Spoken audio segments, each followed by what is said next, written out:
नमस्कार, आप देख रहे आवाज इंडिया, देश दुनिया की सबसे भरोसेमंद आवाज। मैं हूं प्रीति। चलिए शुरुआत करते हैं बड़ी खबरों के साथ। सबसे पहले नजर डालते हैं आज के हेडलाइंस पर। ईरान अमेरिका संघर्ष पर भारत की चुप्पी पर विपक्ष का वार, कांग्रेस लेफ्ट सपा ने साधा निशाना। 5 राज्यों की उपचुनाव मतगणना जारी, लुधियाना में आप और गुजरात में बीजेपी को झटका।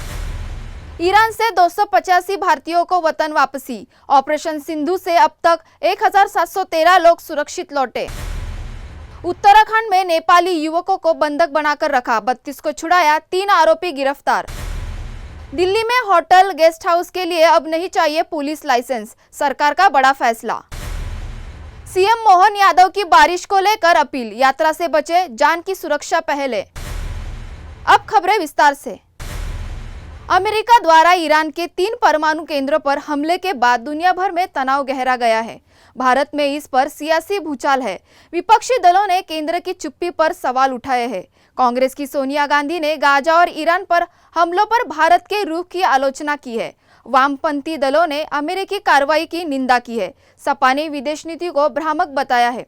विपक्ष का आरोप है कि भारत को एक स्पष्ट और संतुलित स्टैंड लेना चाहिए था। इजराइल, अमेरिका और ईरान के बीच बढ़ते संघर्ष में भारत के रुख को लेकर बहस तेज हो गई है।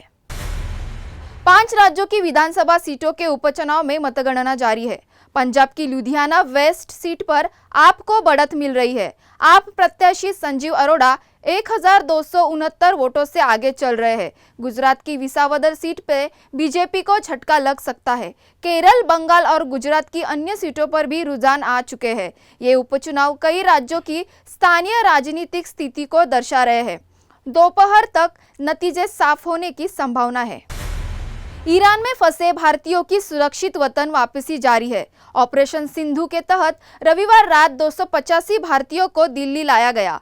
विदेश राज्य मंत्री पवित्रा मार्गेरिटा ने एयरपोर्ट पर उनकी अगवानी की। अब तक कुल 1713 भारतीयों की सुरक्षित वापसी हो चुकी है। भारत सरकार लगातार ईरान में फंसे नागरिकों की निगरानी कर रही है। दिल्ली लौटे लोगों ने वहां के हालात को भयावह बताया है। भारत सरकार का राहत अभियान युद्ध के बीच मानवता की मिसाल बन रहा है। उत्तराखंड के काशीपुर से 32 नेपाली युवकों को बंधक स्थिति से छुड़ाया गया है। उन्हें नौकरी के बहाने नेपाल से लाया गया था और बाद में कैद कर लिया गया। पुलिस ने 3 आरोपियों को गिरफ्तार किया है। नेपाल दूतावास, सामाजिक संस्था कीन इंडिया और स्थानीय पुलिस की साझा कार्रवाई से ये रेस्क्यू ऑपरेशन पूरा हुआ। नेपाल दूतावास का दावा है कि छुड़ाए गए युवकों की संख्या 35 है। सभी को सुरक्षित दूतावास को सौंपा गया है। दिल्ली के कारोबारियों को एक बड़ी राहत दी गई है। अब होटल, मोटल और गेस्ट हाउस चलाने के लिए दिल्ली पुलिस से लाइसेंस लेना जरूरी नहीं रहेगा। उपराज्यपाल वीके सक्सेना ने इस फैसले की घोषणा की है। इससे छोटे कारोबारियों को लाइसेंस के झंझोटे से मुक्ति मिलेगी। अब दिल्ली पुलिस केवल कानून व्यवस्था पर ध्यान देगी। व्यापारियों ने इस फैसले का स्वागत किया है। सरकार का मानना है कि इससे व्यावसायिक गतिविधियां तेज होगी। यह वक्त हो चला है एक छोटे से ब्रेक का।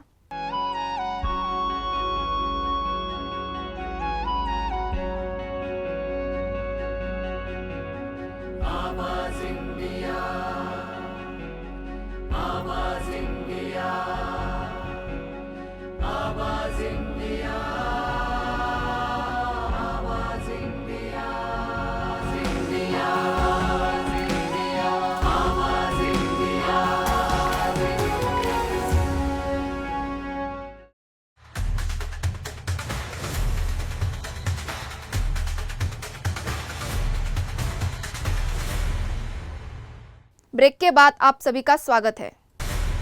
मध्य प्रदेश के मुख्यमंत्री डॉक्टर मोहन यादव ने मानसून को लेकर अलर्ट जारी किया है। उन्होंने लोगों से अपील की है कि बाढ़ जैसे हालात में पुल पुलियों से न गुजरे। सीएम ने कहा कि जीवन से बड़ा कोई सफर नहीं है। प्रदेश के सभी जिलों से बारिश की रिपोर्ट आ रही है। प्रशासन को भी सतर्क रहने के निर्देश दिए गए हैं। साथ ही लोगों से कहा गया है कि खतरनाक स्थलों पर तुरंत सूचना दें। सीएम ने जनधन की सुरक्षा को सर्वोपरि बताया है। ईरान इजरायल तनाव और अमेरिकी हमले के चलते भारतीय शेयर बाजार में गिरावट आई है। सप्ताह के पहले ही दिन सेंसेक्स 700 अंकों की गिरावट के साथ खुला। निफ्टी भी करीब 183 अंक टूटकर 24,929 पर पहुंचा। आईटी सेक्टर में भी गिरावट दिखी। इंफोसिस के शेयर 2% से गिरे। विशेषज्ञों के मुताबिक यह असर फिलहाल सीमित रह सकता है। पश्चिम एशिया के हालात पर निवेशकों की नजर बनी हुई है। उत्तर प्रदेश में बिजली निजीकरण को लेकर विरोध तेज हो गया है। रविवार को प्रयागराज में बिजली महापंचायत बुलाई गई। कर्मचारियों, किसानों और उपभोक्ता संगठनों ने जेल भरो आंदोलन की चेतावनी दी। दक्षिणांचल और पूर्वांचल विद्युत निगमों के निजीकरण के प्रस्ताव पर आयोग की प्रतिक्रिया चल रही है। प्रदर्शनकारियों ने सरकार से प्रस्ताव वापस लेने की मांग की है। आंदोलन और तेज होने के संकेत है। भारत और इंग्लैंड के बीच चल रहे टेस्ट मैच के तीसरे दिन साई सुदर्शन का एक वीडियो वायरल हो रहा है। वो बाउंड्री पर बैठकर कुछ लिखते नजर आए, साथ ही गेंद को आंखों के पास लाकर उसका निरीक्षण कर रहे थे। ऐसा माना जा रहा है कि वो बल्लेबाजी के लिए मानसिक तैयारी कर रहे थे। खिलाड़ी अक्सर मैदान से जुड़े नोट्स अपनी कॉपी में तैयार करते हैं। ये उनकी रणनीति का हिस्सा होता है। फैंस को ये अंदाज काफी पसंद आया। मुंबई के फिल्म सिटी में अनुपमा सीरियल के सेट पर सोमवार सुबह आग लग गई। हादसे के वक्त कई क्रू मेंबर और कर्मचारी सेट पर मौजूद थे। हालांकि किसी के हताहत होने की खबर नहीं है। आग शॉर्ट सर्किट की वजह से लगी बताई जा रही है। घटना सुबह करीब 5 बजे की है। फायर ब्रिगेड की गाड़ियां समय रहते ही मौके पर पहुंची और आग पर काबू पाया गया। घटना की जांच की मांग उठ रही है। बॉलीवुड के तीनों यूनिवर्स अपने अपने प्रोजेक्ट्स में व्यस्त है। यशराज फिल्म की यूनिवर्स जल्द लौटने को तैयार है। वहीं रोहित शेट्टी ने कॉप यूनिवर्स से फिलहाल ब्रेक लिया है। वो इस वक्त जॉन अब्राहम के साथ एक फिल्म पर काम कर रहे हैं। इसके बाद गोलमाल 5 शुरू करेंगे, जिसमें अजय देवगन लीड में होंगे। हालांकि अजय कॉप यूनिवर्स की अगली फिल्म में नजर नहीं आएंगे, लेकिन उनके प्रशंसक नए प्रोजेक्ट्स को लेकर उत्साहित है। आमिर खान की फिल्म सितारे जमीन पर ने रिलीज के 3 दिन में ही 50 करोड़ का आंकड़ा पार कर लिया है। रविवार को फिल्म ने करीब 30 करोड़ की कमाई की। फिल्म का कुल बजट 90 करोड़ है और पहले ही हफ्ते में ये लागत वसूलने की ओर बढ़ रही है। आमिर की फिल्म ने अपने ही रिकॉर्ड तोड़ दिए हैं। फिल्म को दर्शकों का अच्छा रिस्पांस मिला है। बॉक्स ऑफिस पर इसकी मजबूती बनी हुई है। आवाज इंडिया समाचार में फिलहाल के लिए इतना ही, लेकिन खबरों का सिलसिला रुकेगा नहीं। देश दुनिया की हर अपडेट के लिए जुड़े रहिए आवाज इंडिया के साथ।